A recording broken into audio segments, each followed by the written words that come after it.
హర్ ఘర్ తిరంగాలో ఇప్పటికే 40 లక్షల ఇళ్ల మీద భారతీయ జనతా పార్టీ కార్యకర్తలు కానీ నాయకులు కానీ పార్టీలకు అతీతంగా, కులాలకు అతీతంగా, మతానికి అతీతంగా, ప్రాంతాలకు అతీతంగా ప్రతి ఇంటి మీద జెండా ఎగిరేయాల్సినటువంటి అవసరం ఉంది. అందరూ మీరు రిక్వెస్ట్ చేస్తున్నాం, మన దేశభక్తిని మనం చాటుదాం. ఈ రోజు ప్రపంచ దేశం అంతా కూడా, ప్రపంచంలోని దేశాలు కూడా భారతదేశం ఐక్యత భయపడాలి, కానీ మనలో మన ఐక్యత అనైక్యతని ప్రదర్శించకూడదు.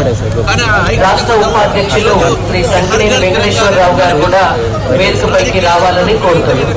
కాదు.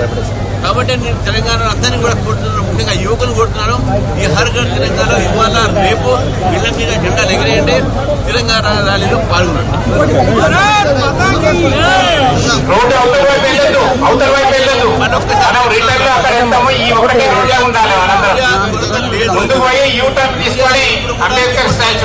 లేదు, అన్ని రాష్ట్రాలకు సమానంగా వారికి అవసరం బట్టి మేము సప్లై చేస్తాము. ఒక తెలంగాణలో ఎందుకు కొరత ఉన్నది?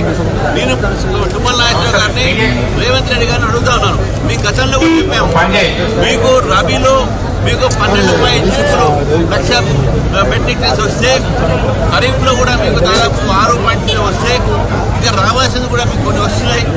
గత సంవత్సరం కన్నా మీకు దిగులు ఎక్కువ ఉన్నది. గత సంవత్సరం వాడకం ఎక్కువ ఎందుకు అయిందని మీరు అడుగుతా ఉన్నారు.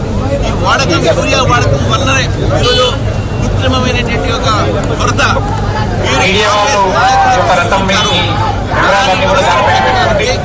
యూరియా బ్లాక్ ను అమ్మడానికి నాయకుల ఒక ప్రోత్సాహంతో యూరియా దళాలు, కొంతమంది ఎరువుల దళాలు చేస్తూ ఉన్నారు. కాబట్టి దీనిపైన దర్యాప్తు